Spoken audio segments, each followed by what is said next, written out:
Definisi dari testing secara umum, khususnya testing mengenai perangkat lunak. Testing perangkat lunak itu bisa didefinisikan sebagai metode verifikasi yang diaplikasikan untuk mengontrol atau mengendalikan satu set kondisi dan menjadi tujuan, ya, atau membangkitkan tujuan untuk mencari kesalahan. A verification method that applies a control set of condition and stimuli for the purpose of finding error. Jadi memang tujuan utama dari testing adalah mencari kesalahan. Tetapi ya, bukan mencari kambing hitam. Mencari kesalahan yang dimaksudkan di sini adalah mencari kesalahan untuk diperbaiki. Meskipun nanti pada kenyataannya tidak semua kesalahan itu bisa diperbaiki.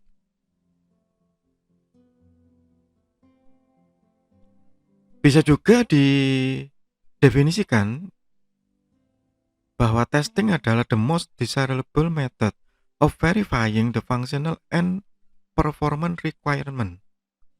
Definisi yang lain menyebutkan bahwa testing perangkat lunak ya, itu adalah metode yang paling baik untuk memverifikasi fungsi dan kinerja yang dibutuhkan. Ingat ya, yang dibutuhkan, bukan yang diinginkan. Jadi kalau misalnya ada satu perangkat lunak mengenai penjualan, maka apa yang dibutuhkan dari software atau perangkat lunak penjualan tadi? Yang dibutuhkan adalah bisa menjual barang, bisa mencetak nota. Maka kita melakukan verifikasi, sudah benar nggak? Kalau memang sudah bisa mencetak nota, sudah bisa menjual barang, berarti betul. Kemudian ngomong diinginkan. Saya tuh kepingin nanti software penjualan ini bisa menggunakan barcode. Loh, waktu awal yang dibutuhkan apa? Pokoknya di entry dijual, ya sudah selesai. Berarti barcode tadi bukan termasuk requirement di awal. Tapi kalau di awal sudah dibilang bahwa saya membutuhkan software penjualan yang bisa menggunakan barcode, nah itu lain ceritanya. Ya, jadi testing ini untuk memverifikasi. Itu yang pertama. Ya. Test result are documented proof that requirement were met and can be repeated. Yaitu kenapa namanya testing dan dokumentasi. Karena harus didokumentasikan. Karena kalau kita melakukan testing tanpa dokumentasi, kemudian berteriak, "Mas, error," gitu. "Ini softwarenya error, tadi saya nggak bisa. Dicatat nggak, Bu?" Gitu. "Ada buktinya?" "Enggak, tapi sekarang sudah bisa," gitu. Ya, nggak bisa dibilang seperti itu. Jadi harus didokumentasikan testing dan hasilnya, dan itu menjadi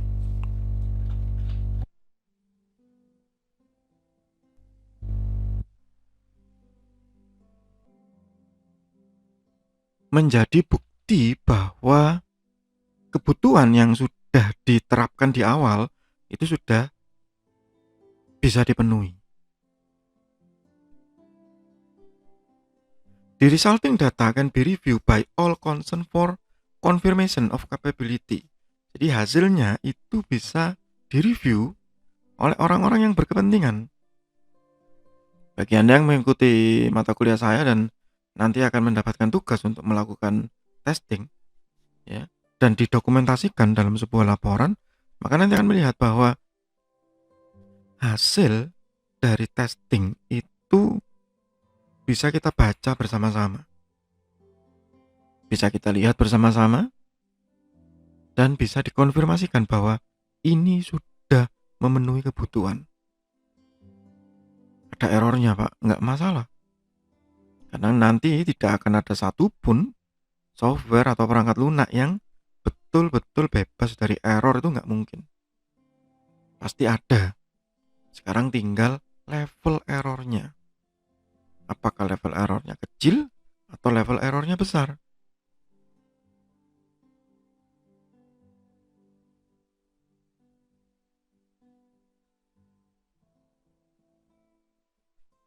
Sehingga seharusnya nanti kalau kita melakukan testing itu bukan menghakimi. Jadi testing itu bukan menghakimi dan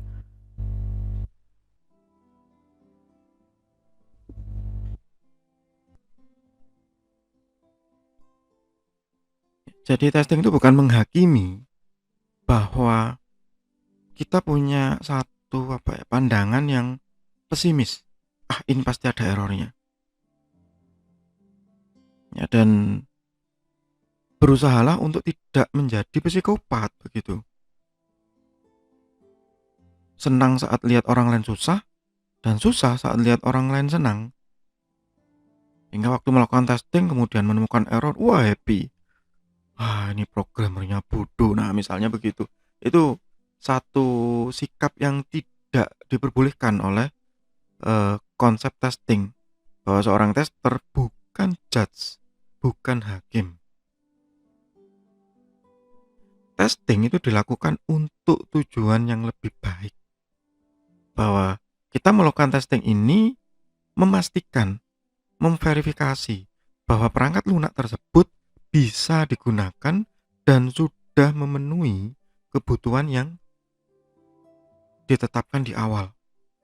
Ya, sekali lagi bukan memenuhi keinginan, ya. Beda ya, kebutuhan dan keinginan. Need dan want. Satu hal yang berbeda.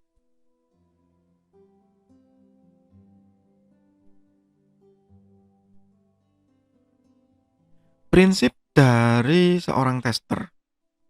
Tester bisa satu orang, bisa satu tim. Bisa dibagi-bagi, bisa tidak. Ya, saya dulu beberapa tahun silam ada istilahnya kalau dulu namanya sahabat pena ya, teman email-emailan gitu ya, sering chatting di forum. Saya berteman dengan salah satu tester dari Microsoft ya. Dia bekerja di Microsoft dan menjadi tester internal khusus untuk Office. Ya, dan khusus untuk tampilan dan fitur mail merge dan VBA. Jadi tidak semuanya dia tes.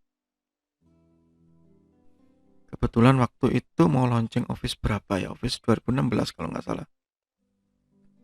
Saya sering komunikasi dengan dia dan ya banyak hal yang bisa didapat begitu. Ya, bahkan sebesar Microsoft itu ya, ternyata testernya sangat banyak. Baik itu di internal yang memang karyawan tetap dan juga yang eksternal. Itu pun ya kita tahu sendiri bahwa aplikasi mereka itu punya banyak bug.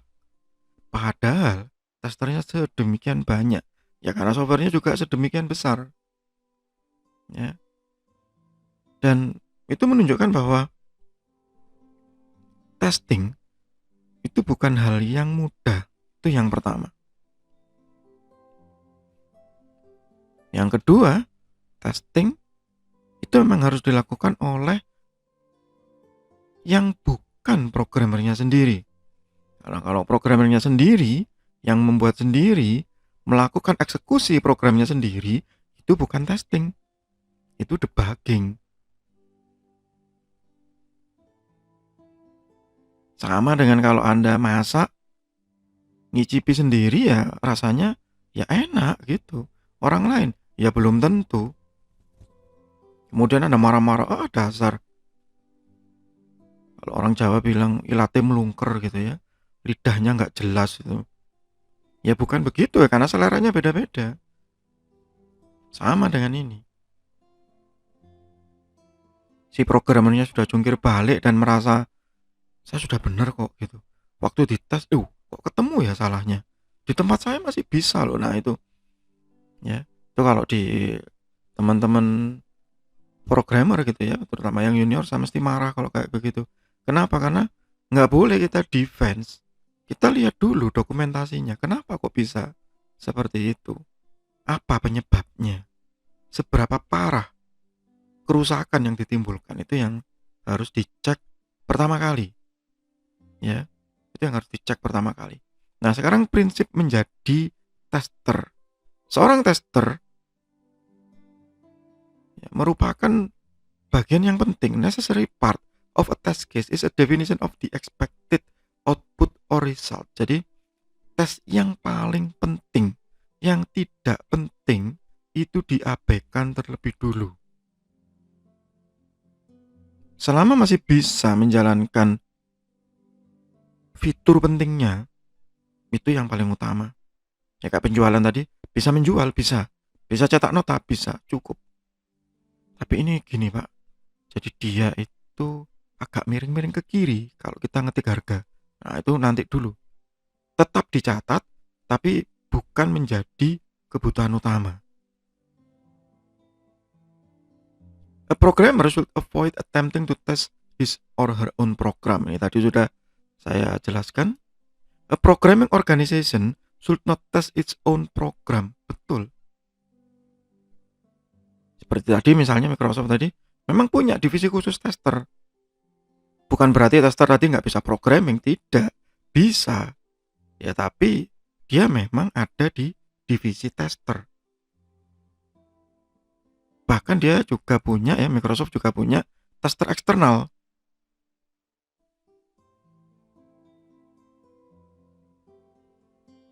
Yang bukan pegawai mereka. Seorang tester wajib thoroughly inspect the result of its test. Jadi harus diinspeksi secara baik. Test cases must be written for input condition that are invalid and unexpected, as well as for those that are valid and expected. Jadi dicatat baik itu kondisi yang benar, valid and expected, ataupun kondisi yang salah, invalid and unexpected.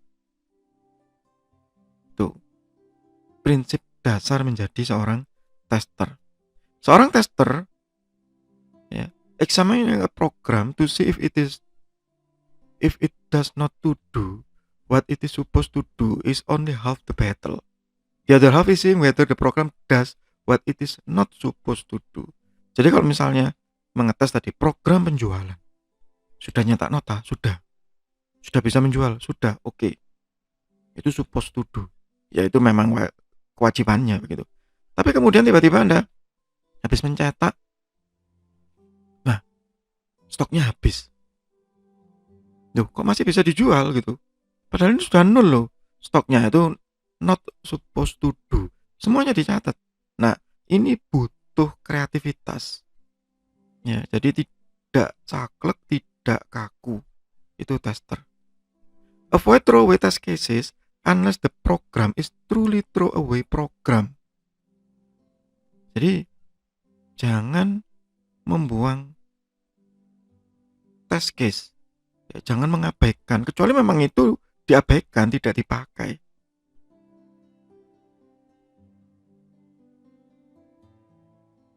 Do not plan a testing effort under the tacit assumption that no error will be found. Ya, tidak boleh berasumsi bahwa ini kan software besar Pak gitu. Yang pakai sudah banyak loh. Yang pakai sudah ratusan ribu orang. Nggak mungkin ada errornya, itu nggak boleh. Ya, tidak boleh berasumsi. Tacit assumption. Ya. Probability of the existence of more error in section of a program is proportional to the number of error already found in that section. Jadi kemungkinan error bisa jadi itu proporsional di satu bagian. Apa biasanya ngerembet gitu ya. Nah, kalau error di sini ya kemungkinan ada lanjutannya begitu. Nah, itu biasanya begitu. Ya, jadi kita harus waspada kalau jadi tester. Testing is an extremely creative and intellectually challenging task. Jadi testing itu tadi yang saya sebutkan kreatif, Seorang tester itu dituntut kreatif, tidak bisa saklek, harus mencari kemungkinan-kemungkinan yang mungkin nanti akan terjadi. Dan pekerjaan sebagai tester itu bukan pekerjaan yang mudah.